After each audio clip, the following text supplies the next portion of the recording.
China का एक आदत है, आँखें दिखाएगा और दूसरी तरफ से पैरों में पड़ जाएगा। पाकिस्तान से सीखा है कि जब ज़रूरत हो पैरों में पड़ जाओ वरना गर्दन पकड़ लो। अगर हमें कोई बचा सकता है, कोई मार्केट मिल सकती है, कोई परचेज़िंग पावर किसी के पास है, तो भारत के पास है। आया कि अब आपके गधे कुछ यहाँ पे पहुँचे थे, यहाँ पर भी कुछ रेस्टोरेंट्स खुल गए हैं, जिसमें सिर्फ़ गधे ही दिए जाते हैं स्पेशली फ्रॉम पाकिस्तान। मतलब कि आप कभी भी आएँगे तो आपको वहाँ पर गधे ही दिखेंगे आपके कंट्री के, जहाँ पर आप ही के कंट्री के गधे, आप ही के कंट्री के गधों को काट-काट कर बेच रहे हैं और स्पेशली लिखा है वहाँ पर, हलाल वर्ड लिखा था, वो कटवा दिया है क्योंकि यहाँ पर हलाल वर्ड अभी बैन है। वाक़ई में मोदी जी की जो थर्ड टर्म है, वो बहुत खतरनाक, खौफनाक होगी पाकिस्तान के लिए। देखिए, पहली बात ये कि पाकिस्तान के अंदर हाँ। ऑलरेडी खौफ है मोदी जी का, उसके कुछ रीज़न्स हैं। मोदी जी बोलते नहीं और जो बोलते नहीं वो करते ज़रूर हैं। हुँ। और योगी जी ने जब स्टेटमेंट देनी शुरू कर दी, अगले 6 महीने में हम पीओके ले लेंगे, हम सबको सीधा कर देंगे, बुलडोज़र मेरे सारे तैयार हैं। जब ऐसी स्टेटमेंट्स कोई सुनता है और उन्हें मालूम है ये योगी हैं, अभी तो योगी जी ने बोला है, मोदी जी तो बड़ा ही आराम से चलने वाले आदमी हैं, को तो मेडिटेशन के लिए कई बार 2-2 दिन के लिए मौन व्रत भी रख लेते हैं। योगी जी बड़े-बड़ों का मौन रोक खोल चुके हैं और चीखें पूरे भारत में नहीं पाकिस्तान में भी सुनाई देती हैं यूपी से निकलती हुई। अब इसका जो डर है, उसी से आप देख लीजिए खौफ का जो एक जिसको बोलते हैं कि एक मूड है पाकिस्तान के अंदर मोदी जी का, ये डर अच्छा है। आरज़ू जी, ये डर के बिना आप भी बंदे के पुत्र बन नहीं सकते थे। और हामिद भी बोल रहा है कि हम पकड़-पकड़ के लोगों को इंसान बनाने की कोशिश कर रहे हैं जानवरों से, अच्छी बात है।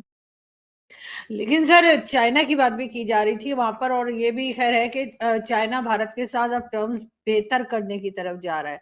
वाक़ई में ऐसी बात है और अगर है तो क्यों? देखिए चाइना का एक आदत है, आँखें दिखाएगा और दूसरी तरफ से पैरों में पड़ जाएगा। पाकिस्तान से सीखा है कि जब ज़रूरत हो पैरों में पड़ जाओ वरना गर्दन पकड़ लो। तो मनमोहन सिंह के टाइम पर आपने गर्दन पकड़ी हुई थी, अभी पैरों में पड़े हुए हैं, लेकिन डीएनए दोनों का सेम ही है इसलिए वो कहते हैं ना लाइक लाइक्स लाइक जैसा होता है वैसे ही आपको अच्छे लगते हैं। तो चाइना को भी पाकिस्तान अच्छा लगता है, पाकिस्तान को भी चाइना अच्छा लगता है। बॉर्डर के ऊपर हमारे उन्होंने अपने J-10, J-20 सारे खड़े कर दिए। पता नहीं क्यों? हम तो कोई युद्ध में जा नहीं रहे, ना ही हमारा कोई इरादा है। जाएँगे तो आपके साथ जाएँगे क्योंकि हमने पीओके लेना है। लेकिन चाइना, चाइना ने एक तरफ तो आँखें दिखाई हैं, दूसरी तरफ जैसे-जैसे मोदी जी का ये टर्म शुरू होने वाला है 4 जून के बाद, उससे पहले ही इन्होंने ट्रेड की बातें करनी शुरू कर दी। मैं कई फोरम्स में यहाँ पर गया हूँ, बातें शुरू हो रही हैं इंडस्ट्री की तरफ से, कि भई हम भारत में जाकर इंडस्ट्री लगाना चाहते हैं, क्या माहौल है? मैंने बोला माहौल बड़ा अच्छा है, सिर्फ 52 डिग्री टेम्परेचर है, वहीं पे भाग गए। तो ये तो हालत है चाइनीज़ की, टेम्परेचर देखकर ही भाग गए हैं कि 52 में कौन जाएगा? तो बोला यार आपको साँस कैसे आता है? मैंने बोला आपने इस वहाँ पर साँस लेने जाना है या पैसे कमाने जाना है? पहले आप ये देख लीजिए। If you go to India you will have to tolerate these things और उसके बाद पैसे ही पैसे हैं। दैट मीन्स कि यहाँ पर जो इंडस्ट्री है, उनको एक चीज़ समझ आ गई है कि अब हम चाइना के ऊपर डिपेंडेंट नहीं रह सकते। मैं ये फॉरेन कंपनीज़ की बात नहीं कर रहा हूँ, ये जो चाइनीज़ कंपनीज़ हैं, उन्हें भी दिखता है, हमें ना तो अमेरिका, ना यूरोप, ना अफ्रीका, ना हमें मिडल ईस्ट, हमें कोई भी सस्टेन नहीं कर सकता। अगर हमें कोई बचा सकता है, कोई मार्केट मिल सकती है, कोई परचेज़िंग पावर किसी के पास है, तो भारत के पास है। और दूसरी बात, क्या आपको लगता है कि अगर चाइनीज़ की जो कंपनीज़ हैं, उन्हें दिखता है, क्या चाइनीज़ की गवर्नमेंट को नहीं दिखता? क्योंकि पानी हमेशा ऊपर से नीचे आता है, जो ऊपर से कुछ डायरेक्शंस आई हैं, तो भी नीचे जाकर डाउन द लाइन लोगों ने बात करनी शुरू करी है। अब मैं उसका रीज़न बताता हूँ। जैसे-जैसे पूरा वर्ल्ड ये जो एक सिंगल पोलर वर्ल्ड था, यहाँ पे अमेरिका की दादागिरी थी, चाइना ने पूरा कॉपी करने की कोशिश करी क्योंकि कॉपी मास्टर तो है, दिमाग तो इनके पास है नहीं। तो इन्होंने कॉपी किया अमेरिका को, अब इन्हें पता लगा कि यार अमेरिका ने तो पिछले 15-20 साल इनको चूना लगाया, इनको गधों की तरह लगा के रखा। ओह! गधों से बात आया कि अब आपके गधे कुछ यहाँ पे पहुँचे थे, यहाँ पर भी कुछ रेस्टोरेंट्स खुल गए हैं, जिसमें सिर्फ गधे ही दिए जाते हैं स्पेशली फ्रॉम पाकिस्तान। मतलब कि आप कभी भी आएँगे तो आपको वहाँ पर गधे ही दिखेंगे आपके कंट्री के, जहाँ पर आप ही के कंट्री के गधे, आप ही के कंट्री के गधों को काट-काट कर बेच रहे हैं और स्पेशली लिखा है वहाँ पर, हलाल वर्ड लिखा था, वो कटवा दिया है क्योंकि यहाँ पर हलाल वर्ड अभी बैन है और ये जो डड्डू वाला पोज़ करते हैं दिन में 5 बार सड़कों पे, वो भी बैन हो गया है, आपकी खुशखबरी के लिए बता दूँ। इन्हें भी यहाँ पर बंदे का पुत्र बनाया जा रहा है, जैसे कि भारत में अब हम 30 करोड़ जिहादियों को बनाने वाले हैं। तो अब ट्रेड के ऊपर आए थे बात कि जो ट्रेड है, आपके साथ गधों का ट्रेड हो रहा है, हमारे साथ जो एक्चुअल ट्रेड है वो होगा। और यहाँ पर even government and local companies दोनों ही दोनों को समझ आ गई है, अगर कोई बचाएगा, वो भारत बचाएगा। और क्योंकि जो हमारा ट्रेड है आज की डेट में चाइना के साथ, दैट इज़ नंबर 1। तो अमेरिका को भी पीछे छोड़ दिया हमने as far as bilateral trade is concerned, और ये बढ़ने वाला है, ये कम नहीं होगा।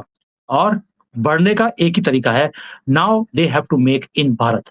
भारत में मेक इन इंडिया भारत ब करना पड़ेगा, अदरवाइज़ इन्हें इंडिया की मार्केट में एंट्री नहीं मिलेगी।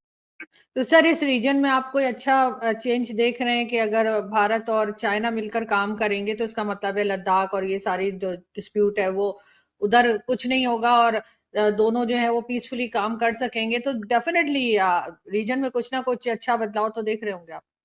देखिए, पहली बात ये है कि आपने पहले एक अखंड भारत की बात करी थी, तो अखंड भारत की तरफ हम चल पड़े हैं, वो तो होना ही है। तो जब जैसे-जैसे अखंड भारत बनता जाएगा, और ये बनना भी है। नाउ लोगों को लगता है अखंड भारत का मतलब है कि हमने अफ़गानिस्तान से लेके बर्मा तक सबको अपने साथ जोड़ लेना है। भई, मैं फेंकू वालों में से नहीं हूँ, ऐसी बातें मैं नहीं करता। वो फेंकू वाला जो टैग है वो किसी और के लिए है, वो प कॉपीराइट है उनका। तो अभी अब आते हैं एक्चुअल। एक्चुअल में हम्म, क्या है, अखंड भारत का मतलब है जैसे हम ग्लोबल साउथ की बात करते हैं। ग्लोबल साउथ का मतलब ये नहीं है कि 120 कंट्रीज़ का दादा भारत बन गया, ऐसा नहीं है। We are just leading a group of 120 countries. अखंड भारत में भी ये सारी कंट्री, जैसे पहले आसियान होता था, जो मोदी जी का है neighbours first. What is neighbours first? कि सारे नेबरिंग कंट्रीज़ मिलकर अपनी हम्म, पॉलिसीज़ बनाएँ और एक-दूसरे की तरक्की में हम हाथ बटाएँ। मतलब कि आप जहाँ पर अच्छे हैं, जैसे आप गधे ब प्रोड्यूस कर सकते हैं, बहुत अच्छे। तो आप गधे जो हैं, वो कैसे प्रोड्यूस कर सकते हैं, कैसे हैं? अब हमें भी यहाँ पर अगर गधों को प्रोड्यूस करना हो या उनको सीधा करना हो, कैसे कर सकते हैं? वो हम आपसे सीख सकते हैं। आपको अगर किसी को इंसान बनाना है, इंसान कैसे बनाया जाए जानवरों से, वो आप हमसे सीख सकते हैं। वहाँ पे हम योगी जी को भेज देंगे आपके पास। तो इस तरह से हम एक-दूसरे से सीख कर कोई भी चेंजेज़ लेकर आने की कोशिश करेंगे, तो हो जाएगा। और यही बात है अखंड भारत की। अखंड Bharat means just like European union. European union में उनकी हम्म, अपनी आइडेंटिटीज़ अभी भी हैं, लेकिन सारे यूनियन मिलकर एक-दूसरे के हेल्प करते हैं तरक्की लेके आने के लिए। दैट इज़ व्हाट अखंड भारत इज़। लेकिन पाकिस्तानियों को अब समझाए कौन? आप समझ सकती हैं कि जो जिहाद की फैक्ट्री है, मदरसा जहाँ पर पागलपन का रस पिलाया जाता है, वहाँ पर ऐसी ही बातें पढ़ाई जाती हैं। देखो जी, अखंड भारत की बात कर ली मोदी जी ने, अब इनके इरादे सामने आ गए। अब तो हम्म। जिन्ना साहब ने जो कहा था बिल्कुल सही हुआ। हमने टू नेशन थ्योरी करके बहुत बड़ा एहसान किया। वहाँ पर आटा ₹30, हमारे यहाँ पर ₹300। इसीलिए हमारी जीडीपी 10 गुना सर भारत से बढ़ पैसा गई है। बहुत है ना हमारे पास पैसा बहुत है इसलिए, लेकिन तभी सर तो फिर आपकी जो वही। जीडीपी देखिए, आपकी जीडीपी हमारे से 10 गुना तो ऐसी ही हो गई। हमारे यहाँ ₹30 किलो, आप दोस्तों मुझे उम्मीद है कि ये वीडियो आपको पसंद आया होगा। वीडियो पसंद है तो प्लीज़ हमारे YouTube चैनल को जरूर सब्सक्राइब कीजिए। इसी प्रकार का भविष्य में वीडियो देखने के लिए चैनल को सब्सक्राइब कीजिए। हमारे इस YouTube चैनल पे आपको इससे भी ज़्यादा इंटरेस्टिंग वीडियो भविष्य में देखने को मिलता रहेगा। तो प्लीज़ हमारे YouTube चैनल सोच टाइम्स को सब्सक्राइब कीजिए, वीडियो को लाइक कीजिए, इस वीडियो को अपने दोस्तों के साथ जरूर शेयर कीजिए। नमस्कार, फिर मिलेंगे अगले